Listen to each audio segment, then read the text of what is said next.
Je me souviens encore des mots exacts que mon père a prononcés en jetant mon sac de sport sur notre pelouse. Ta sœur mérite l'avenir, pas toi. J'avais 19 ans, je grelottais de pneumonie, mon fonds pour l'université avait soudainement disparu. Cette nuit-là, j'ai dormi dans ma vieille Honda Civic, toussant jusqu'à ce que ma poitrine me fasse mal, incapable de comprendre comment mes propres parents pouvaient me rejeter comme un déchet d'hier. Je n'avais aucune idée que 5 ans plus tard, ma sœur Amanda entrerait dans mon bureau, CV à la main, totalement inconsciente que je serais son intervieweur. L'expression de son visage quand j'ai dit « Nous sommes ici pour discuter de vos qualifications » est quelque chose que je n'oublierai jamais. J'ai grandi à Westerville, Ohio, une banlieue de classe moyenne typique avec des pelouses bien entretenues et de bonnes écoles. Mes parents, Richard et Diane, semblaient être des personnes normales et aimantes. Papa travaillait comme comptable dans un cabinet local respecté et maman enseignait en 3e année à l'école primaire. De l'extérieur, nous ressemblions à la famille américaine parfaite, avec un golden retriever nommé Cooper et des voyages d'été annuels au lac Erie. Mais sous cette façade parfaite, il y avait toujours un déséquilibre que j'essayais d'ignorer. Ma sœur Amanda est arrivée quand j'avais 3 ans, et dès le début, elle a été traitée différemment. Alors que j'étais aimé, elle était adorée. Là où je recevais des félicitations pour mes réussites, elle recevait des célébrations extravagantes. Quand j'ai remporté le concours de sciences de 6e année avec un projet sur les énergies renouvelables, mes parents ont hoché la tête et ont dit « Bon travail ». 3 ans plus tard, quand Amanda s'est classée 3e avec son volcan de bicarbonate de soude, ils l'ont emmenée dîner dans un restaurant cher et lui ont acheté un nouveau vélo. Je me suis dit que c'était normal, que les frères et sœurs plus jeunes recevaient toujours un traitement spécial. Mais au fond de moi, je savais que quelque chose n'allait pas. Tout au long du lycée, j'ai travaillé dur, maintenant une moyenne de 3,8 tout en occupant un emploi à temps partiel dans la quincaillerie locale. Chaque dollar que je gagnais allait dans mon fonds pour l'université, que mes parents avaient commencé à ma naissance. Ils ont promis d'égaler ce que j'économisais, et je les ai crus. Je rêvais de devenir architecte, dessinant des plans de bâtiments dans des cahiers qui remplissaient ma bibliothèque. Amanda, pendant ce temps, a traversé l'école avec un talent naturel et du charme. Elle a rejoint tous les clubs qui l'intéressaient et a démissionné tout aussi facilement quand elle s'ennuyait. Mes parents ne l'ont jamais poussée à trouver un travail ou à économiser de l'argent. Ta sœur doit se concentrer sur son potentiel, disait ma mère chaque fois que je soulignais la différence. J'étais ravi d'être accepté à l'Ohio State University. Ce n'était pas l'Ivy League, mais il y avait un solide programme d'architecture, et avec mes économies combinées à ce que mes parents avaient promis, je pouvais obtenir mon diplôme sans dette. J'ai emménagé dans les dortoirs en septembre, sentant que ma vie commençait enfin. 3 mois après ma première année, j'ai attrapé une pneumonie. Elle m'a frappé fort et rapidement, me laissant alité avec une fièvre qui ne voulait pas baisser. Mon colocataire m'a conduit à l'hôpital quand j'ai commencé à tousser du sang. Le médecin a dit que j'avais besoin de repos au lit et a prescrit des antibiotiques qui me donnaient le vertige et la nausée. J'ai dû me retirer pour le semestre, perdant mon logement par la même occasion. Quand j'ai appelé mes parents, expliquant que je devais rentrer à la maison pour me remettre pendant quelques mois, il y a eu un long silence au téléphone.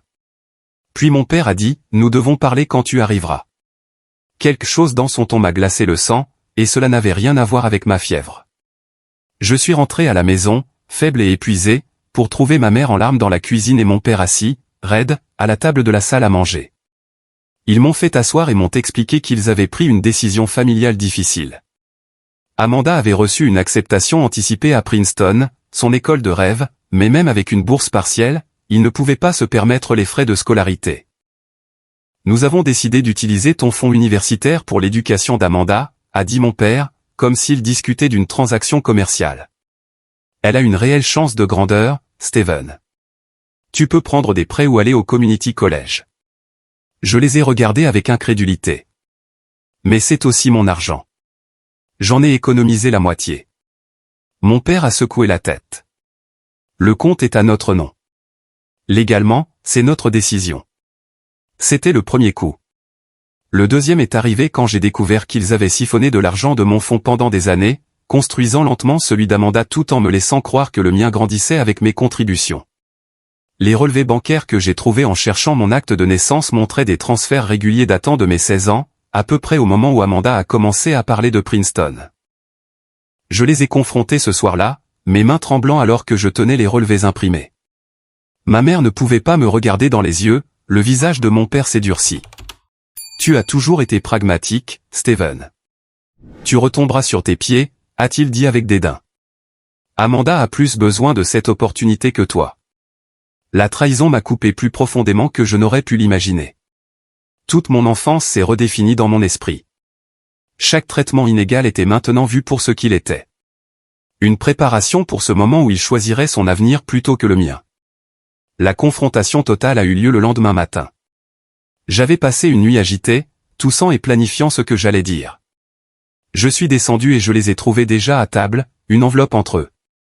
Nous pensons qu'il est préférable que tu trouves ton propre logement, a dit mon père sans préambule.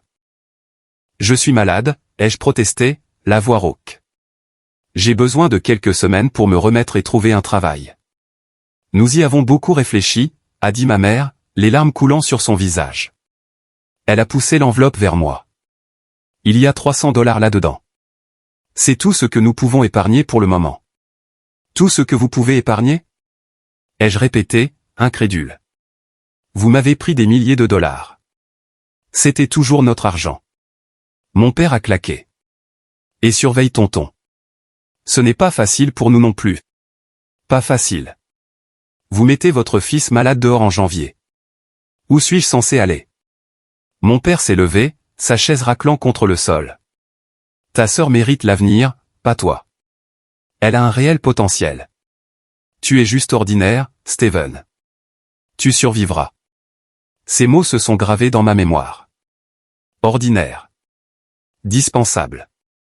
J'ai regardé ma mère, espérant une intervention, mais elle s'est juste tamponné les yeux et n'a rien dit. Tes affaires sont faites, a continué mon père. Je veux que tu sois parti d'ici midi. Effectivement, quand je suis monté, j'ai trouvé la plupart de mes affaires entassées dans 2 sacs de sport et quelques boîtes, 19 en réduit à ce qui pouvait tenir dans ma Honda Civic. J'étais trop choqué, trop malade pour me battre. J'ai chargé ma voiture dans un état second, chaque aller-retour dans les escaliers me laissant essoufflé et étourdi alors que je portais la dernière boîte. J'ai vu Amanda debout à l'embrasure de la porte de sa chambre, me regardant avec de grands yeux. « Où vas-tu » a-t-elle demandé. « Demande-leur » ai-je répondu. Trop blessé pour expliquer. Je n'ai jamais dit au revoir. Mon père a regardé par la fenêtre alors que je m'éloignais de la seule maison que j'avais jamais connue vers un avenir soudainement incertain et effrayant. Cette première nuit dans ma voiture a été le point le plus bas de ma vie. Je me suis garé derrière un Walmart ouvert 24h24, blotti sous la seule couverture que j'avais apportée, alternant entre des frissons de fièvre et des quintes de tout qui me laissait haletant. Je n'arrêtais pas de penser que mes parents appelleraient, qu'ils réaliseraient ce qu'ils avaient fait et me demanderaient de revenir. Mon téléphone est resté silencieux. Le matin, j'ai utilisé les toilettes du Walmart pour me laver du mieux que je pouvais. J'avais l'air terrible, pâle et en sueur. Un employé âgé m'a jeté un regard inquiet mais n'a rien dit. J'ai dépensé les $300 rapidement. Un motel bon marché pour 2 nuits pour sortir du froid. De la nourriture, plus de médicaments. Le 4e jour, j'étais de retour dans ma voiture, pas mieux en termes de santé, et maintenant presque fauché. J'ai appelé mon oncle Jeff, le frère de mon père, dans l'espoir d'obtenir de l'aide. La conversation a été brève et dévastatrice. Ton père m'a parlé de ton problème de drogue, Steven, a-t-il dit, la voix froide. Je ne peux pas avoir cette influence autour de mes enfants. Sois clean, puis on pourra parler. Problème de drogue. J'étais stupéfait, sans voix. Après cet appel, j'ai essayé la sœur de ma mère, puis mes grands-parents. Chaque conversation a révélé la même chose. Mes parents avaient dit à tout le monde que j'avais développé une dépendance à l'université et que j'avais choisi de partir plutôt que de suivre leurs règles. Ils ne m'avaient pas seulement chassé, ils avaient empoisonné tout mon système de soutien contre moi. 2 amis du lycée m'ont laissé dormir sur leur canapé pendant quelques jours chacun, mais ils étaient eux-mêmes étudiants, vivant dans des appartements bondés avec des colocataires qui se lassaient vite d'une personne supplémentaire occupant de l'espace. À la fin de janvier, j'étais officiellement sans abri, toujours malade et complètement seul. Ma voiture est devenue mon abri, mes manuels universitaires, mes oreillers. Je hantais les bibliothèques publiques pendant la journée pour me réchauffer et utiliser leurs toilettes pour rester à peu près propre. Les restaurants rapides sont devenus ma bouée de sauvetage. Non seulement pour des repas bon marché, mais aussi pour le Wi-Fi gratuit pour chercher des emplois et des logements que je ne pouvais pas me permettre. J'ai essayé d'appeler ma sœur, espérant qu'elle pourrait au moins me dire pourquoi cela se passait, mais elle n'a jamais décroché. Plus tard, j'ai découvert que mes parents lui avaient dit que je ne voulais plus rien avoir à faire avec la famille, que j'étais jaloux de son succès et que j'étais parti en colère. Le coup de grâce est arrivé début février lorsque ma voiture a été remorquée de la rue où je l'avais garée pour la nuit. Je n'avais pas les $150 pour la récupérer, perdant non seulement mon abri, mais aussi la plupart de mes biens restants. Cette nuit-là, je me suis enregistré dans un refuge pour sans-abri du centre-ville. La réalité de ma situation, impossible à nier plus longtemps. Le refuge était bondé, bruyant et parfois dangereux. Mon ordinateur portable a disparu la première nuit, volé pendant que je dormais d'un sommeil agité sur un lit étroit. Chaque jour qui passait, ma colère contre mes parents grandissait, mais aussi mon désespoir. Je ne me remettais pas, ma pneumonie persistant sans repos ni nutrition appropriée. Je postulais pour des emplois, mais qui embaucherait quelqu'un sans adresse qui avait l'air d'un mort-vivant. Alors que février se transformait en mars, je me suis retrouvé assis dans un petit parc, regardant les gens passer, vivant leur vie normale. J'avais 27 centimes en poche. Pas de maison, pas de voiture, pas d'ordinateur, pas de famille. J'envisageais sérieusement si la vie valait la peine d'être vécue quand une voix bourrue a interrompu mes sombres pensées. Tu as l'air d'avoir besoin d'un repas chaud, mon fils. J'ai levé les yeux pour voir un homme plus âgé, probablement dans la soixantaine, avec des cheveux argentés et des yeux gentils qui restaient d'une manière ou d'une autre vifs et observateurs. Il n'était pas beaucoup mieux habillé que moi, mais il se tenait avec dignité. J'étais trop épuisé pour refuser. Cette rencontre fortuite allait tout changer. L'homme s'est présenté comme Jack Parker et il m'a offert à déjeuner dans un restaurant voisin. J'ai dévoré le premier vrai repas que j'avais eu depuis des semaines pendant qu'il regardait patiemment. Quand j'ai finalement ralenti, il m'a demandé mon histoire. C'était peut-être la nourriture, ou peut-être juste le fait d'avoir quelqu'un qui m'écoutait vraiment, mais tout est sorti. Mes parents, la trahison, la maladie qui ne voulait pas partir, les semaines d'itinérance. Quand j'ai fini, je m'attendais à un jugement ou à un rejet. Au lieu de ça, il a hoché la tête pensivement. J'ai entendu de pires histoires, mais pas beaucoup, a-t-il dit. Comment va cette toux? Comme par hasard. J'ai commencé à tousser, une douleur me traversant la poitrine. Quand j'ai repris mon souffle, il était déjà debout. Viens, a-t-il dit. Je connais quelqu'un qui peut t'aider avec ça. Je l'ai suivi, n'ayant rien à perdre. Nous avons marché plusieurs pâtés de maison jusqu'à une petite clinique médicale que je ne connaissais pas. Jacques a parlé brièvement à la réceptionniste, qui a hoché la tête et nous a conduits dans une salle d'examen sans demander de pièces d'identité ou d'assurance. Le médecin, une femme d'âge moyen aux yeux fatigués, m'a examiné attentivement et a secoué la tête. Votre pneumonie devient chronique. Vous avez besoin d'un traitement constant et de repos. Elle a écrit plusieurs ordonnances, que Jacques a prises sans commentaire.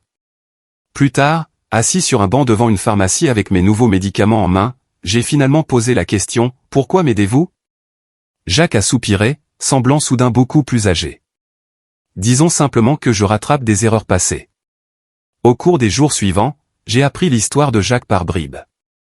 Il avait été un cadre commercial prospère il y a des décennies, gravissant les échelons de l'entreprise pendant que sa famille passait au second plan de son ambition. Lorsque sa femme l'a finalement quitté, emmenant leurs 2 enfants, il s'est plongé encore plus profondément dans le travail. Au moment où il a réalisé ce qu'il avait perdu, il était trop tard. Ses enfants ne voulaient plus rien avoir à faire avec lui. J'ai pris ma retraite, riche et seul. Il m'a dit un soir alors que nous partagions un simple dîner dans son petit appartement où il m'avait laissé dormir sur le canapé. Puis la crise de 2008 a anéanti la plupart de ce que j'avais. Justice poétique, peut-être. Il n'était pas sans le sou, mais il vivait modestement maintenant, faisant occasionnellement du conseil en affaires pour de petites entreprises qui appréciaient son expérience. Une semaine après notre rencontre, Jacques m'a fait une offre. J'ai besoin d'aide pour organiser mes papiers, passer des appels, envoyer des emails. Je ne peux pas payer beaucoup, mais tu peux rester ici, et je t'aiderai à te remettre sur pied. C'était plus de générosité que je n'en avais vu depuis des mois. J'ai accepté immédiatement.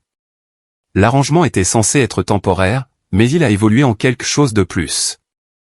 Alors que ma santé s'améliorait avec des médicaments appropriés et des repas réguliers, j'ai commencé à assumer plus de responsabilités.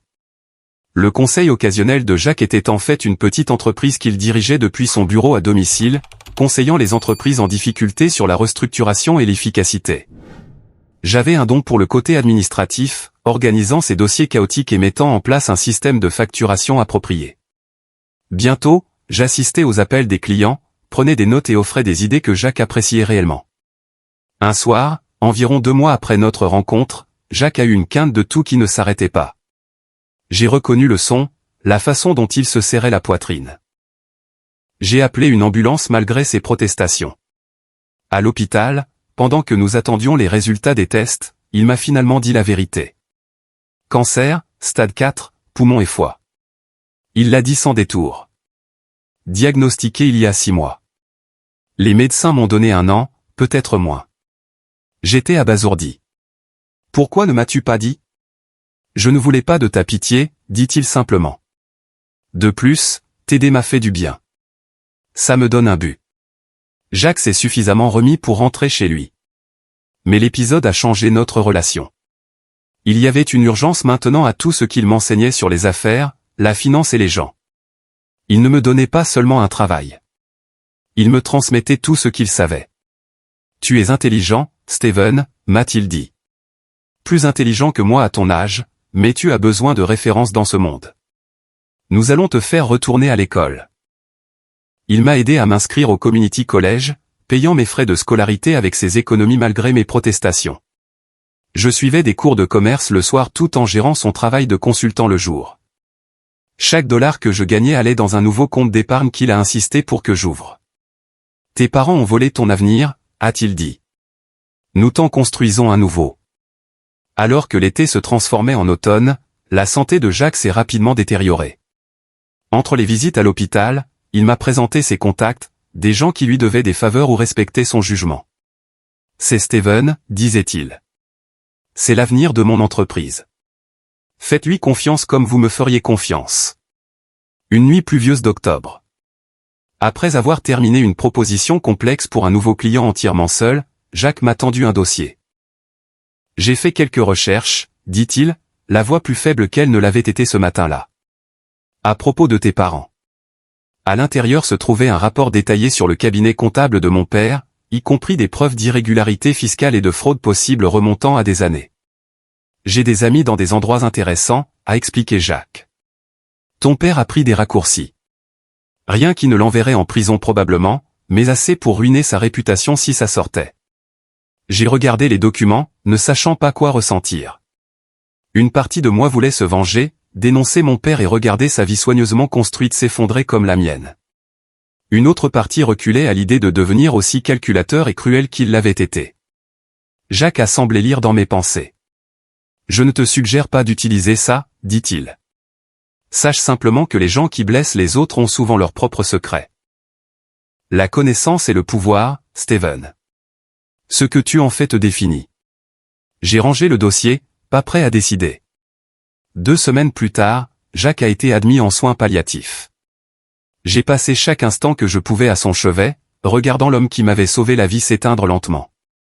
Avant de mourir, il a fait une dernière confession. J'ai changé mon testament, a-t-il murmuré, la voix à peine audible. Je t'ai tout laissé. Ce n'est plus grand-chose, mais c'est un début. La liste de clients est en or, cependant. Ne la gaspille pas. Je lui ai tenu la main, les larmes coulant sur mon visage. Pourquoi moi? Tu me connaissais à peine. Il a souri faiblement. Parfois, la famille que l'on choisit compte plus que celle dans laquelle on est né. Ses yeux, toujours vifs malgré son corps défaillant, ont croisé les miens. Promets-moi que tu construiras quelque chose de bien. Je le promets, ai-je dit, et je le pensais de toutes les fibres de mon être. Jacques Parker est mort paisiblement cette nuit-là. J'étais le seul à ses funérailles, tenu dans une petite chapelle avec juste le ministre et moi-même. Je suis resté près de sa tombe longtemps après la fin du service, pensant à la façon dont cet étranger était devenu plus une famille pour moi en 8 mois que mes parents biologiques ne l'avaient été en 19 ans. Je suis retourné à l'appartement, maintenant légalement le mien selon son testament, et j'ai ouvert mon ordinateur portable. Jacques m'avait laissé 32 000 $, sa liste de clients, et quelque chose d'encore plus précieux, un avenir auquel je pouvais croire. Le décès de Jacques a laissé un vide dans ma vie, mais aussi une fondation sur laquelle je pouvais construire. J'ai déménagé dans un appartement plus petit et plus abordable, investissant soigneusement l'argent qu'il m'avait laissé. Sa liste de clients est devenue ma bouée de sauvetage, bien que j'en ai perdu quelques-uns qui avaient travaillé personnellement avec Jacques. La plupart sont restés. Impressionné par les systèmes que nous avions mis en place et par mon dévouement à maintenir son niveau de service, je me suis plongé dans mes cours de Community College. Non plus en faisant semblant, mais en m'engageant réellement dans la matière. La gestion d'entreprise me fascinait. Les subtilités du comportement organisationnel et de la planification stratégique mettaient mon esprit au défi d'une manière que l'architecture n'avait jamais fait. Alors que le travail de consultant me procurait un revenu suffisant pour vivre, je savais que j'avais besoin d'une éducation plus formelle pour vraiment progresser. J'ai postulé à toutes les bourses disponibles, j'ai écrit d'innombrables essais sur la manière de surmonter l'adversité et j'ai maintenu une moyenne parfaite de 4,0. Le traumatisme de la trahison de ma famille persistait. J'avais des crises de panique qui me réveillaient en haletant au milieu de la nuit. Certains déclencheurs, comme voir une famille dîner ensemble à travers la fenêtre d'un restaurant, pouvaient me plonger dans une spirale de dépression qui durait des jours. Sur la recommandation d'un de mes professeurs, j'ai commencé à voir un thérapeute à la clinique gratuite du Community College. Le docteur Meyers était une femme franche dans la cinquantaine qui n'offrait pas de pitié, juste des stratégies pratiques et des idées honnêtes. Ce que vos parents ont fait est inexcusable, m'a-t-elle dit lors de notre première séance. Mais laissez cela définir votre avenir leur donne un pouvoir qu'ils ne méritent pas. Lentement, séance après séance, j'ai appris à traiter ma colère et ma trahison sans me laisser consumer. Je n'avais toujours aucun contact avec ma famille, bien que je regardais occasionnellement les profils de médias sociaux d'Amanda. Selon ses publications, elle s'épanouissait à Princeton, allant à des fêtes et rejoignant des sociétés d'élite. J'ai ressenti un mélange complexe d'émotions en voyant son bonheur, sachant qu'il venait au détriment du mien. 2 ans après la mort de Jacques, j'ai obtenu mon diplôme d'associé en gestion d'entreprise, premier de ma classe. À ce moment-là, j'avais rationalisé l'entreprise de conseil en une pratique spécialisée, me concentrant sur les petites entreprises en difficulté financière, travaillant avec un réseau de pigistes que Jacques m'avait présenté. Le lendemain de la remise des diplômes, j'ai reçu un email de Marlène Weber, la directrice des ressources humaines de Core Brand Marketing, une entreprise de taille moyenne avec une réputation croissante dans le Midwest. Nous nous étions rencontrés lors d'un événement de réseautage professionnel où j'avais offert quelques suggestions sur l'approche de son entreprise en matière de marketing sur les réseaux sociaux. Nous avons un poste de débutant qui s'ouvre dans notre département d'analyse, a-t-elle écrit. Votre parcours est inhabituel, mais je pense que vous seriez un bon candidat pour notre culture. Êtes-vous intéressé par un entretien? J'étais. Le poste offrait de la stabilité, des avantages, y compris une assurance maladie dont j'avais désespérément besoin, et des possibilités d'avancement. Je me suis préparé méticuleusement pour l'entretien, faisant des recherches sur tout ce qui concernait l'entreprise et m'entraînant à répondre aux questions potentielles. Mon parcours inhabituel s'est avéré être un atout plutôt qu'un handicap. L'intervieweur, un vice-président nommé David Chen, a été impressionné par ma résilience et mes compétences autodidactes. La plupart des candidats de votre âge ont des connaissances théoriques mais aucune expérience réelle. Il a dit que vous avez réellement sauvé des entreprises et construit votre propre clientèle. C'est remarquable. J'ai commencé chez Core Brand le lundi suivant, travaillant plus d'heures que quiconque et me portant volontaire pour des projets que les autres évitaient. Mon expérience avec les divers clients de Jacques m'a donné des aperçus que d'autres n'avaient pas, me permettant de voir des connexions et des opportunités que mes collègues manquaient. 4 mois après le début de mon travail, j'ai été affecté à un compte en difficulté sur le point de résilier nos services. Le client, une chaîne régionale de magasins d'équipements de plein air, perdait des parts de marché au profit de concurrents en ligne. M'inspirant de ce que Jacques m'avait appris sur la transformation d'entreprise, j'ai développé une stratégie globale qui incorporait leurs magasins physiques comme des centres d'expérience tout en construisant une présence en ligne plus compétitive. J'ai travaillé pendant les week-ends à peaufiner l'approche, puis j'ai demandé à David 5 minutes pour lui présenter mes idées. Il m'en a donné 30. Et quand j'ai fini, il m'a demandé de le présenter directement au client. La réunion a été tendue au début. Le client, sceptique face à ce jeune inconnu qui leur faisait face de l'autre côté de la table de conférence. Mais alors que je leur expliquais la stratégie, répondant à leurs questions pointues avec une confiance étayée par des recherches, leur scepticisme s'est transformé en intérêt. Ils ont approuvé un essai de 3 mois de mon approche. Lorsque les ventes ont augmenté de 17% au premier trimestre, j'ai été promu chef de compte, le plus jeune de l'histoire de l'entreprise. Mon ascension chez Corbrand s'est poursuivie régulièrement au cours des 3 années suivantes. Je suis passé de la gestion de compte au développement de stratégies, me forgeant une réputation pour des approches innovantes de problèmes difficiles. J'ai recommencé la thérapie, cette fois avec un thérapeute privé que je pouvais me permettre avec mon nouveau salaire. Travaillant sur les problèmes plus profonds que l'abandon de ma famille avait créés. J'ai acheté un petit condo dans un immeuble rénové du centre-ville. Ma première vraie maison depuis que j'avais été mis dehors. Le jour où j'ai signé les papiers d'hypothèque, je suis resté seul dans l'espace vide, les larmes coulant sur mon visage. Je l'avais fait. Malgré tout, j'avais créé de la stabilité et du succès selon mes propres termes, grâce à des réseaux professionnels. J'entendais parfois des rumeurs sur le cabinet comptable de mon père. Conformément à ce que Jacques avait découvert, Richard Hamilton et associés faisaient l'objet d'une enquête du Conseil de l'ordre de l'État pour violation de l'éthique. J'ai gardé les informations que Jacques m'avait données en lieu sûr, ne les utilisant jamais, mais trouvant un certain réconfort en sachant que la vérité pourrait éventuellement éclater sans mon implication. Au cours de ma 4e année chez Corbrand, l'entreprise a annoncé une expansion majeure, créant une nouvelle division axée sur les marchés numériques émergents. La directrice, Vanessa Torres, m'a approché directement. Nous construisons cette équipe à partir de zéro, a-t-elle expliqué. Je veux que vous gériez le processus de recrutement et aidiez à façonner la culture du département. Vous avez un œil pour le potentiel que les autres manquent. C'était un vote de confiance important, me faisant effectivement le commandant en second de ce qui allait devenir la division à la croissance la plus rapide de l'entreprise. Ma première tâche a été d'examiner des centaines de CV pour divers postes, des analystes débutants aux stratèges numériques expérimentés. Tard un soir, alors que je faisais défiler les candidatures sur mon ordinateur portable, un nom m'a sauté aux yeux. Amanda Hamilton, ma sœur. J'ai fixé l'écran, le cœur battant. Son CV montrait qu'elle avait quitté Princeton après 3 ans sans obtenir de diplôme. Depuis, elle avait occupé une série d'emplois dans la vente au détail, aucun ne durant plus de 6 mois.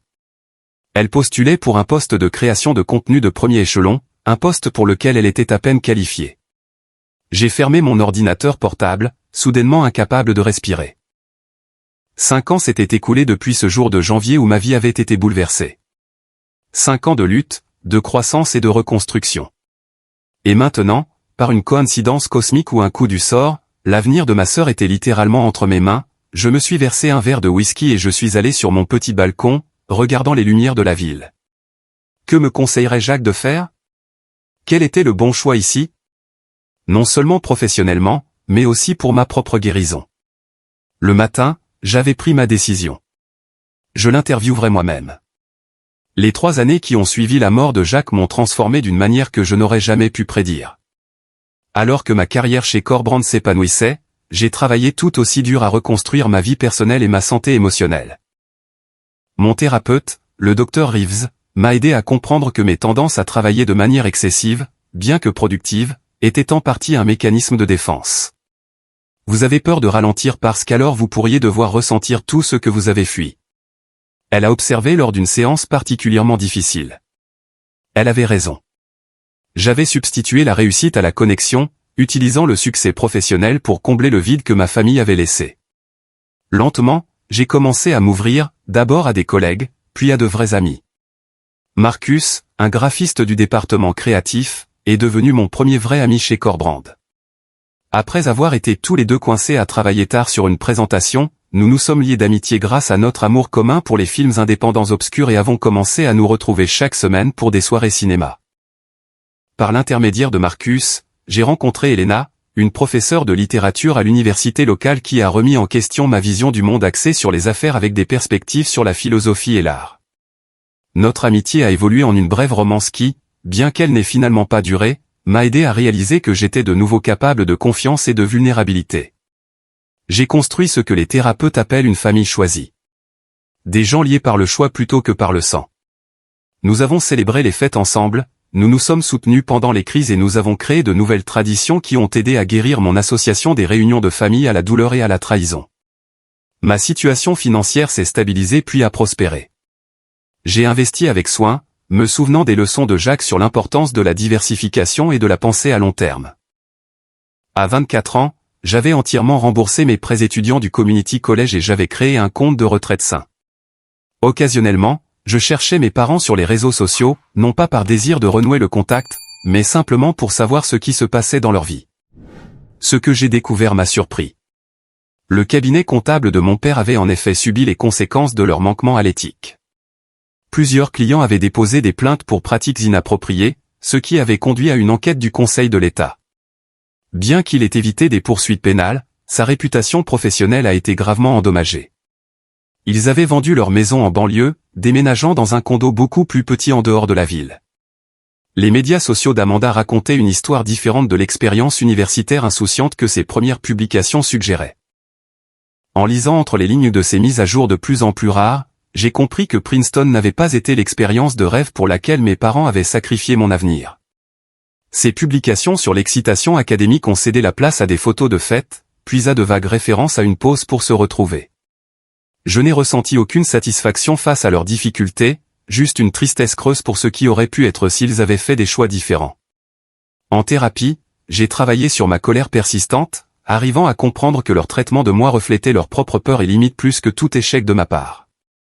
Le favoritisme, comme celui de vos parents, est souvent lié aux besoins des parents, pas aux qualités des enfants, a expliqué le Dr Reeves. Ils ont probablement projeté leurs propres ambitions inassouvies sur votre sœur. Cette prise de conscience m'a aidé à séparer mon estime de moi de leur rejet. Je n'étais pas indigne d'amour ou de soutien. Ils avaient été incapables de le fournir de manière égale et inconditionnelle. Ma promotion au poste de responsable du recrutement pour la nouvelle division numérique est intervenue alors que Corbrand connaissait une expansion importante. L'entreprise avait récemment acquis 2 agences plus petites, absorbant leurs clients et une partie de leurs talents. Mon rôle m'a donné une influence considérable dans la formation de la culture et des capacités de ce qui allait devenir le département le plus rentable de l'entreprise. J'ai abordé le recrutement avec des principes que Jacques aurait approuvés. Regardez au-delà des références traditionnelles pour identifier les personnes ayant de la motivation, de l'adaptabilité et des perspectives uniques. Sous ma direction, nous avons constitué une équipe diversifiée qui a rapidement développé une réputation pour des campagnes innovantes qui ont généré des résultats mesurables pour les clients. Vanessa Torres, ma directrice, m'a donné une autonomie croissante alors que mes décisions se sont avérées à plusieurs reprises judicieuses. Vous avez un instinct pour les gens, m'a-t-elle dit après une embauche particulièrement réussie. Une ancienne enseignante qui a apporté de nouvelles approches à nos comptes clients du secteur de l'éducation. Vous voyez du potentiel là où les autres voient des lacunes. L'ironie de cette déclaration ne m'a pas échappé, étant donné à quel point mon propre potentiel avait été rejeté par ceux qui auraient dû le nourrir. Peut-être que cette expérience m'avait donné un œil plus aiguisé pour les talents négligés. La nuit où j'ai découvert la candidature d'Amanda, j'ai à peine dormi. 1000 scénarios ont traversé mon esprit, du rejet vengeur à la réconciliation en larmes. Le matin, l'éthique professionnelle l'a emporté sur l'histoire personnelle. Je l'interviewerai équitablement, jugeant ses qualifications par rapport aux exigences du poste, comme je le ferais pour n'importe quel autre candidat. Mais d'abord, j'ai fait quelque chose que je n'ai pas pu m'empêcher de faire. J'ai fait des recherches plus approfondies sur elle. Grâce à des contacts de l'industrie et des réseaux sociaux, j'ai reconstitué une image plus complète de ce qui s'était passé au cours des 5 années depuis que je l'avais vue. Amanda avait en effet fréquenté Princeton pendant près de 3 ans grâce à la bourse partielle et à mon fonds universitaire réaffecté.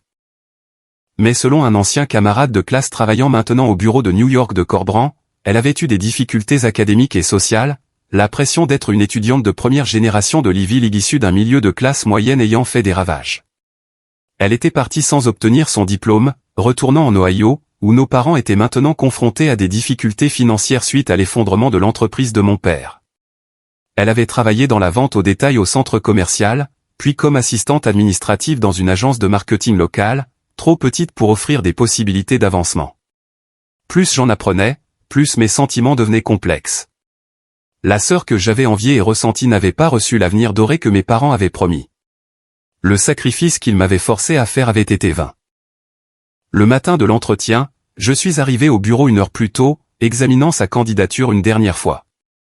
Sur le papier, elle n'était pas la candidate la plus forte, manquant le diplôme et l'expérience spécifique que nous exigions généralement, mais il y avait du potentiel dans ses échantillons d'écriture, une compréhension naturelle de ce qui résonnait avec différents publics. J'ai soigneusement préparé la salle de réunion, enlevant les objets personnels qui pourraient m'identifier avant son arrivée. Une partie de moi se demandait si elle me reconnaîtrait même. 5 ans m'avaient changé, passant d'un adolescent malade et désespéré à un professionnel soigné. Je portais un costume sur mesure, gardais mes cheveux bien coiffés et avais développé la posture confiante de quelqu'un à l'aise dans les environnements d'entreprise. Alors que les minutes s'écoulaient avant notre réunion prévue, j'ai reçu un email inattendu d'une adresse que je ne reconnaissais pas, amandahamilton94@gmail.com. Le message était bref mais m'a secoué jusqu'au plus profond de mon être. Cher monsieur Steven Walker, je viens de réaliser, d'après l'annuaire de l'entreprise, que vous êtes le Steven Walker qui m'interviewera aujourd'hui. Si vous êtes bien celui que je pense, je veux que vous sachiez que je n'avais aucune idée que vous travailliez chez Corbrand lorsque j'ai postulé. Ce n'est pas une tentative de renouer le contact. J'ai vraiment besoin de ce travail. Je veux aussi que vous sachiez que je n'ai que récemment appris la vérité sur ce qui s'est passé il y a 5 ans. Je suis désolé pour tout, mais je comprendrai si vous vous récusez du processus d'entretien. Amanda Hamilton. Je me suis assis à mon bureau, fixant le message. Mon approche soigneusement planifiée et professionnelle soudainement compliquée par cette reconnaissance directe. Elle savait, et plus important encore, ces mots suggéraient qu'elle n'avait pas connu la vérité auparavant. J'avais 10 minutes pour décider comment procéder. Au final, j'ai choisi le chemin qui me permettrait de maintenir mon intégrité professionnelle tout en faisant face à ce moment crucial de mon histoire personnelle. J'ai répondu simplement, l'entretien se déroulera comme prévu. Veuillez vous présenter à la réception à 11h. Puis je suis allé à la salle de réunion pour attendre ma sœur. La nuit précédant l'entretien d'Amanda, après avoir reçu son email, j'ai à peine dormi. Mon esprit était en ébullition avec des questions. Quelle vérité avait-elle récemment apprise? Que savait-elle de ce qui s'était passé? Que pensait-elle de nos parents maintenant? Je me suis levé avant l'aube, debout sous la douche jusqu'à ce que l'eau chaude devienne froide, essayant de me vider la tête. Il ne s'agissait pas seulement d'Amanda ou d'une réconciliation potentielle. La façon dont je gérerais la journée d'aujourd'hui aurait un impact sur ma réputation professionnelle chez Corbrand, l'entreprise qui m'avait donné une chance quand je n'avais rien. Je me suis habillé méticuleusement dans mon meilleur costume, un canali bleu foncé que j'avais acheté pour célébrer ma dernière promotion. La routine de nouer ma cravate et de cirer mes chaussures a aidé à calmer mes nerfs. Dans mon bureau à domicile, j'ai examiné sa candidature une dernière fois, me forçant à la voir sous un angle objectif. Amanda avait terminé 3 ans à Princeton, se spécialisant en communication avant de se retirer. Son expérience de travail consistait en des postes dans la vente au détail et 18 mois chez Smalltown Marketing, une agence locale où elle avait commencé comme réceptionniste et avait été promue rédactrice junior. Son portfolio montrait du potentiel, mais manquait des compétences techniques et de la pensée stratégique que notre poste exigeait. Dans des circonstances normales, elle ne passerait pas le premier entretien. Mais ce n'était pas des circonstances normales. Je suis arrivé au bureau 2 heures plus tôt, ayant besoin de temps pour me recentrer. L'environnement familier de Corbrand m'a calmé. C'était mon territoire maintenant, le monde que j'avais construit pour moi-même après que tout m'ait été enlevé. Vanessa est passée à mon bureau vers 9 heures. Surprise de me trouver déjà plongé dans le travail. Vous interviewez Amanda Hamilton aujourd'hui, n'est-ce pas? A-t-elle demandé en s'appuyant contre le cadre de ma porte. Y a-t-il quelque chose dans sa candidature qui soit particulièrement impressionnant? J'ai gardé une expression neutre. Un talent naturel pour l'engagement du public, mais une expérience technique limitée. Je garde l'esprit ouvert, a-t-elle hoché la tête. C'est pour ça que vous êtes bon à ça. Vous voyez du potentiel là où les autres manquent. Elle a vérifié sa montre. J'ai des réunions toute la matinée, mais faites-moi savoir si vous trouvez des candidats exceptionnels. J'ai passé l'heure suivante à préparer la salle d'entretien, un petit espace de conférence avec des murs en verre qui offrait de l'intimité tout en restant visible du reste du bureau. J'ai enlevé ma plaque nominative de la porte et j'ai positionné la chaise de manière à ce qu'Amanda entre avant d'avoir une vue claire de mon visage. À 10h30, je me suis retiré dans mon bureau, fermant la porte pour un moment de réflexion silencieuse. Sur mon bureau se trouvait un petit presse-papier en pierre que Jacques m'avait donné. Un galet de rivière lisse avec le mot « Persévérer » gravé à sa surface. Je l'ai tenu dans ma paume, puisant de la force dans le lien avec l'homme qui m'avait sauvé lorsque ma propre famille avait échoué. « Que ferais-tu, Jacques » ai-je murmuré. La réponse est venue clairement dans mon esprit, presque comme s'il était debout à côté de moi. Il s'attendrait à ce que je sois professionnel mais honnête. À ce que je me protège sans chercher à me venger. À ce que je me souvienne que la guérison vient parfois d'endroits inattendus. J'ai remis la pierre sur mon bureau et j'ai sorti un bloc-notes, notant les questions standards que je posais à tous les candidats ainsi que quelques-unes spécifiques à Amanda en fonction de son expérience. Je mènerai cet entretien dans les règles de l'art, lui donnant la chance équitable que je n'avais pas reçue. Mon téléphone a vibré avec un texto de Marcus. Déjeuner après tes entretiens. Elena est en ville. J'ai répondu par un rapide, peut-être, incapable de m'engager alors que je n'avais aucune idée de l'état dans lequel je serais après avoir fait face à Amanda.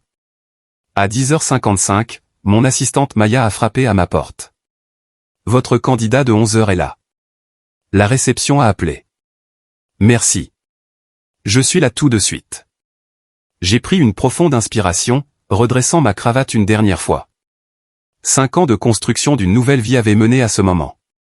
Quoi qu'il arrive dans cette salle d'entretien, ce serait selon mes conditions, non pas motivé par l'abandon et la trahison qui avaient défini notre dernière interaction. J'ai rassemblé mon carnet, le CV d'Amanda et un stylo, présentant l'image d'un professionnalisme confiant que j'avais travaillé si dur à créer. Personne en me regardant ne verrait l'adolescent sans abri et malade qui avait un jour dormi dans un refuge, se demandant si la vie valait la peine d'être vécue. En me dirigeant vers l'ascenseur, j'ai pensé à l'email qu'Amanda avait envoyé. J'ai seulement récemment appris la vérité, avait-elle écrit. Quelle version des événements avait-elle cru toutes ces années? Lui avait-on raconté les mêmes mensonges sur la toxicomanie que mes parents avaient raconté au reste de la famille? Les portes de l'ascenseur se sont ouvertes sur l'étage de la réception. À travers les portes vitrées de la salle d'attente, je pouvais voir une jeune femme assise, rigide, dans l'un des fauteuils des visiteurs, serrant une mallette. Ses cheveux étaient plus foncés que dans mes souvenirs, coupés en un carré professionnel au lieu des longues ondulations qu'elle portait adolescente.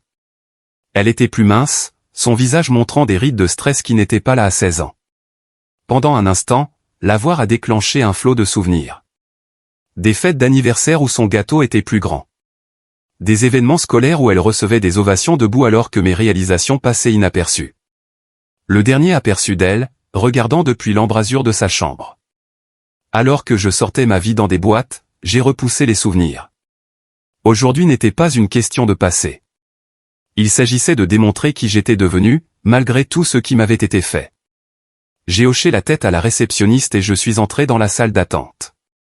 Amanda a levé les yeux, ses yeux s'écarquillant de reconnaissance. Mademoiselle Hamilton, ai-je dit formellement en lui tendant la main. Je suis Stephen Walker. Veuillez me suivre dans la salle d'entretien. Sa main a légèrement tremblé en me serrant la main, mais elle a maintenu le contact visuel, ce que je n'attendais pas. La sœur, je me souviens, avait toujours détourné le regard lorsqu'elle était confrontée. Merci de me recevoir, a-t-elle dit, la voix stable malgré sa nervosité évidente. Je l'ai conduite à l'ascenseur en silence. Conscient de la réceptionniste qui nous regardait curieusement, nous nous sommes tenus côte à côte, sans parler, alors que les étages défilaient. Je pouvais la sentir me jeter des regards furtifs, observant les changements que 5 ans avaient apportés. Lorsque nous avons atteint la salle d'entretien, je lui ai fait signe de s'asseoir en face de moi à la petite table. J'ai placé son CV entre nous, un document qui représentait les chemins divergents que nos vies avaient pris depuis que nos parents avaient choisi son avenir plutôt que le mien. Elle a posé son portfolio sur la table, les jointures blanches à force de le serrer trop fort. Malgré sa tenue professionnelle, une simple robe bleu marine avec un blazer, elle avait l'air jeune et vulnérable. J'ai cliqué mon stylo, la regardant droit dans les yeux pour la première fois. Nous sommes ici pour discuter de vos qualifications pour le poste de spécialiste du contenu, ai-je dit, ma voix calme et contrôlée. Devons-nous commencer? Amanda hocha la tête, déglutissant difficilement. Oui, je suis prête. J'ai commencé avec des questions standards, maintenant une attitude professionnelle pendant qu'elle décrivait son expérience et ses compétences. Sa voix a gagné en confiance alors qu'elle parlait des projets sur lesquels elle avait travaillé chez Smalltown Marketing, montrant un véritable enthousiasme pour le développement de contenus créatifs. Dans d'autres circonstances, j'aurais pu être impressionné par ses réponses articulées et sa passion évidente pour le travail, mais je ne pouvais pas séparer la candidate professionnelle de la sœur dont l'avenir avait été acheté avec ma souffrance. À mi-chemin de l'entretien, lors d'une question sur son plus grand défi professionnel, son sang-froid s'est fissuré. « Je suis désolé », s'est-elle interrompue en pleine phrase. « Je ne peux pas faire ça. Pas comme ça. » Elle a posé son stylo et m'a regardé droit dans les yeux. Steven, ça fait 5 ans. Pouvons-nous s'il vous plaît reconnaître ce qui s'est passé? J'ai soigneusement posé mon propre stylo sur la table. C'est un cadre professionnel, mademoiselle Hamilton. J'évalue vos qualifications pour un poste chez Corbrand. Je sais, a-t-elle dit, sa voix baissant. Et j'apprécie l'opportunité, mais je sais aussi que vous devez avoir des questions. J'en ai certainement. L'environnement contrôlé que j'avais soigneusement construit s'effondrait. Une partie de moi voulait maintenir la façade professionnelle pour lui refuser la conversation émotionnelle qu'elle voulait clairement. Mais une autre partie, celle qui avait passé des années en thérapie à travailler sur l'abandon et la trahison, avait besoin de réponses. J'ai vérifié ma montre. Il nous reste 15 minutes dans ce créneau d'entretien. Après ça, j'ai un déjeuner de travail. Ce n'était pas vrai, mais cela me donnait une porte de sortie si nécessaire. Alors je serai brève, a-t-elle dit. D'abord, je veux que tu saches que je ne savais pas ce que maman et papa t'avaient fait jusqu'à l'année dernière. Ils m'ont dit que tu étais parti parce que tu étais en colère à propos de mon admission à Princeton, que tu avais coupé volontairement le contact avec nous tous. J'ai gardé mon visage neutre, bien que ces paroles aient confirmé mes soupçons. Continue. Je les ai crus, a-t-elle admis, ses yeux se remplissant de larmes qu'elle a visiblement lutté pour contrôler. J'étais blessée et confuse, mais j'avais aussi 17 ans et j'étais égocentrique. Princeton était mon rêve, et je n'ai pas remis en question la façon dont nous pouvions soudainement nous le permettre. Elle a fouillé dans son sac et en a sorti un morceau de papier plié, le faisant glisser sur la table. Qu'est-ce que c'est, ai-je demandé, sans le toucher. Un relevé bancaire de mon fonds universitaire. Je l'ai trouvé l'année dernière en aidant maman à organiser leurs documents financiers après l'effondrement du cabinet de papa. Sa voix s'est durcie. C'est là que j'ai vu les transferts de ton compte au mien. C'est là que j'ai commencé à poser des questions auxquelles il ne pouvait pas répondre. J'ai hésité, puis j'ai déplié le papier. C'était là, en noir et blanc. Des transferts réguliers du fonds universitaire S. Walker au fonds universitaire à Hamilton, datant de mes 16 ans. Je les ai confrontés. Amanda a continué. Papa s'est mis en colère. Maman a finalement craqué et m'a tout dit. Comment il m'avait choisi plutôt que toi? Comment ils t'avaient mis dehors quand tu étais malade? Comment ils avaient menti à tout le monde sur les raisons de ton départ? Une larme s'est échappée malgré ses efforts. J'ai essayé de te retrouver depuis, mais tu as changé de numéro, tu as déménagé. Aucun de tes anciens amis ne savait où tu étais. J'ai replié le relevé, mes mains stables malgré les émotions qui bouillonnaient en moi. Et maintenant tu m'as trouvé grâce à une candidature à un emploi. Pure coïncidence, a-t-elle insisté. Je n'avais aucune idée que tu travaillais ici jusqu'à ce que je voie ton nom sur le programme des entretiens hier. J'ai failli retirer ma candidature, mais elle a hésité. Je voulais m'excuser depuis 1 an maintenant. T'excuser? Ai-je répété platement. Pourquoi exactement? Tu étais une enfant. Nos parents ont pris les décisions pour les avoir crues sans poser de questions. Pour avoir profité de Princeton pendant que tu étais, elle n'a pas pu terminer sa phrase. Pendant que j'étais sans abri, malade, abandonné. Les mots sont sortis plus vifs que je ne le voulais. 5 ans de thérapie n'avaient pas complètement guéri certaines blessures. Oui, a-t-elle murmuré. Si j'avais su, j'aurais fait quelque chose. Je t'aurais aidé. J'ai étudié le visage de ma sœur, cherchant l'arrogance et l'égoïsme que je lui avais attribués pendant des années. Au lieu de ça, j'ai vu un regret sincère et autre chose. Une dureté autour de ses yeux qui n'était pas là auparavant. La vie lui avait clairement appris quelques leçons difficiles, elle aussi. Qu'est-il arrivé avec Princeton? Ai-je demandé. La curiosité l'emportant sur ma résolution de garder la conversation professionnelle. Votre CV indique que vous êtes parti après 3 ans. La posture d'Amanda s'est légèrement affaissée. J'ai échoué. La pression était écrasante. Papa m'avait présenté comme une prodige académique, mais j'étais juste une bonne élève de l'Ohio, soudainement entourée de gens qui avaient été préparés pour l'Ivy League depuis leur naissance. Elle a passé une main dans ses cheveux. Un geste si familier qu'il m'a fait mal. Mes notes ont baissé. Je suis tombé en dépression. Quand j'ai appelé à la maison pour du soutien, papa n'arrêtait pas de dire que je ne pouvais pas échouer, qu'ils avaient tout sacrifié pour que je sois là. Son rire était amer. Je ne comprenais pas ce qu'il voulait dire alors. Et maintenant je sais qu'ils t'ont sacrifié. Elle a croisé mon regard directement. J'ai abandonné après la 3e année. Je n'en pouvais plus. Quand je suis rentré, tout s'effondrait. Le cabinet de papa était sous enquête. Il vendait la maison.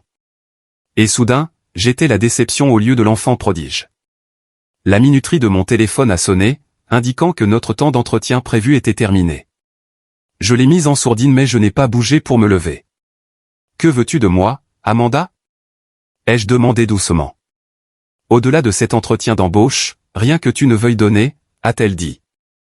Une chance peut-être de connaître à nouveau mon frère, d'essayer de réparer les choses, même si je sais que c'est probablement impossible. J'ai regardé son CV sur la table entre nous, pensant au chemin parallèle que nos vies avaient pris. Mes parents avaient tout misé sur son succès et m'avaient rejeté dans le processus. Maintenant, elle était assise devant moi, leur plan en ruine, tandis que j'avais construit quelque chose de significatif sur les cendres de leur trahison. Le poste, ai-je dit finalement, vous n'êtes pas qualifié pour cela. Vos compétences techniques ne répondent pas à nos exigences, et votre expérience est trop limitée. Son visage s'est affaissé, mais elle a hoché la tête. Je comprends. Merci d'avoir été assez professionnel pour m'interviewer quand même. J'ai rassemblé mes notes. Cependant, il y a un poste de débutant qui s'ouvre dans notre équipe de soutien au contenu le mois prochain. C'est plus administratif que créatif au début, mais il offre une formation sur nos systèmes et nos méthodologies. Après 6 mois, les employés performants peuvent postuler pour une promotion dans l'équipe créative. Ses yeux se sont écarquillés de surprise. Me proposez-vous un emploi ? Je vous suggère de postuler lorsque l'offre sera publiée. Si vous le faites, je m'assurerai que votre candidature reçoive une considération équitable. Je me suis levé, signalant la fin de notre réunion. C'est tout ce que je peux offrir professionnellement pour le moment. Amanda a rassemblé son portfolio, traitant clairement mes paroles. Et personnellement, j'ai hésité, des émotions contradictoires se livrant bataille en moi. Personnellement, je pense que nous avons tous les deux beaucoup à traiter. Je suis prêt à parler, mais j'ai besoin de temps. Je comprends, dit-elle en se levant et en me tendant la main formellement. Merci, Steven, pour l'entretien et pour ne pas m'avoir haï. Immédiatement, je lui ai serré la main. Je ne te hais pas, Amanda. Je ne l'ai jamais fait. Nos parents ont fait des choix qui nous ont blessés tous les deux, mais de différentes manières. Alors que nous retournions à la réception, une distance professionnelle entre nous, j'ai pris une décision. Je prends généralement un café au River City Café le samedi vers 10h. Si tu voulais continuer cette conversation en dehors du travail, l'espoir dans ses yeux était presque douloureux à voir. J'aimerais beaucoup ça. À l'ascenseur, je lui ai tendu ma carte de visite. Envoyez votre CV mis à jour lorsque le poste de soutien au contenu sera publié. Et j'ai fait une pause, puis j'ai ajouté, c'était inattendu de vous voir aujourd'hui, mais pas entièrement malvenu. Elle a hoché la tête, les larmes menaçant de nouveau. Merci, Steven. Je l'ai regardé entrer dans l'ascenseur, maintenant mon sang-froid professionnel jusqu'à ce que les portes se ferment. Puis je me suis retiré dans mon bureau, fermant la porte et prenant un moment pour traiter le tourbillon émotionnel de l'heure écoulée. Ce samedi-là, je suis arrivé au café plus tôt, trouvant une table tranquille dans le coin. Je n'étais pas tout à fait sûr qu'elle viendrait ou ce que je dirais si elle le faisait. Mais à 10h précises, Amanda a franchi la porte, balayant la pièce du regard jusqu'à ce qu'elle me repère.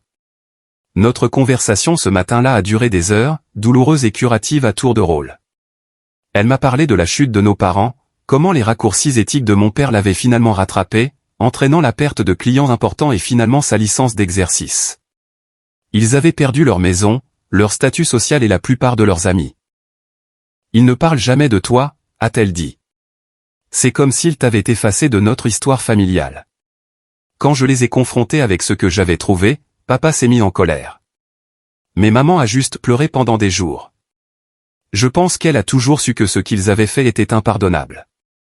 J'ai partagé des parties de mon parcours, l'itinérance, la rencontre avec Jacques, la reconstruction de ma vie pièce par pièce. J'étais sélectif, protégeant les aspects les plus vulnérables de mon expérience tout en lui donnant assez pour comprendre ce que j'avais surmonté. Au moment où nous nous sommes séparés cet après-midi-là, quelque chose avait changé. Le mur de blessures et d'incompréhension entre nous n'avait pas disparu, mais une petite fenêtre s'était ouverte, permettant la possibilité d'un nouveau type de relation, non pas basé sur notre passé commun, mais sur ce que nous étions en train de devenir. Amanda a postulé pour le poste de soutien au contenu lorsqu'il s'est ouvert et son entretien avec le chef d'équipe s'est bien passé. Elle a commencé chez Corbrand un mois plus tard, travaillant dans un département différent du mien pour maintenir les limites professionnelles. Je l'ai observée de loin alors qu'elle se plongeait dans le rôle, arrivant tôt, restant tard et saisissant chaque opportunité d'apprentissage. L'enthousiasme que j'avais entrevu lors de notre entretien s'est épanoui alors qu'elle trouvait ses marques. En moins de 3 mois, son chef d'équipe m'envoyait des emails louant son éthique de travail et sa rapidité d'apprentissage. Nous avons continué nos rendez-vous café du samedi, reconstruisant progressivement une relation fraternelle que ni l'un ni l'autre n'avions vraiment vécue auparavant. Amanda avait été l'enfant prodige, moi le négligé. Nous étions tous les deux des pions dans le système de valeurs dysfonctionnelles de nos parents. Maintenant, nous n'étions que 2 adultes trouvant un terrain d'entente et une connexion sincère. 6 mois après l'arrivée d'Amanda chez Corbrand, j'ai visité la tombe de Jacques à l'anniversaire de sa mort. La simple pierre tombale disait Jackson Parker, 1945 à 2020. Il a construit des ponts. J'avais choisi l'inscription moi-même, pensant à la façon dont il avait comblé la période la plus sombre de ma vie, me connectant à un avenir que je ne pouvais pas voir depuis les profondeurs de mon désespoir. J'ai posé une petite pierre sur le dessus de la pierre tombale. Une tradition juive que j'avais apprise d'un des plus vieux amis de Jacques qui avait assisté aux funérailles. J'ai tenu ma promesse, lui ai-je dit, me sentant seulement légèrement gêné de parler à voix haute. Je construis quelque chose de bien, non seulement au travail, mais aussi dans ma vie. Ce soir-là, j'ai finalisé les formalités pour la bourse d'études Stephen Walker Second Chance au Community College que j'avais fréquenté. Financée par mes économies et conçue pour les étudiants confrontés à la rupture familiale ou à l'itinérance inattendue. Elle fournirait non seulement les frais de scolarité, mais aussi une aide au logement d'urgence et un mentorat. Le premier bénéficiaire commencerait les cours en janvier. J'avais insisté pour faire partie du comité de sélection, sachant par expérience que les documents officiels racontent rarement toute l'histoire du potentiel et de la détermination de quelqu'un. Quant à mes parents, je n'avais toujours aucun contact avec eux. Amanda les mentionnait occasionnellement dans nos conversations, généralement en passant. Ils avaient des difficultés financières. Leur plan de retraite anéanti par la disgrâce professionnelle de mon père. Une partie de moi sentait qu'ils avaient reçu le karma qu'ils méritaient. Mais une partie plus évoluée reconnaissait que continuer à définir ma vie par rapport à leurs échecs ne faisait que leur donner un pouvoir continu sur moi. Mon thérapeute m'avait demandé une fois si je pourrais un jour leur pardonner. Je n'étais pas sûr que le pardon soit possible ou même nécessaire pour ma guérison. Ce que j'avais trouvé à la place, c'était de la perspective. La compréhension que leur traitement de moi reflétait leur propre brisure plutôt que ma valeur. J'avais construit une vie qu'ils n'avaient jamais imaginée possible pour moi. M'entourant de gens qui appréciaient mes contributions et mon caractère.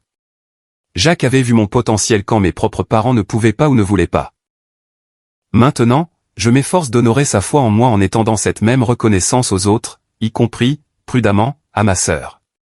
L'histoire de ma vie n'était pas définie par le fait d'avoir été mis dehors à 19 ans.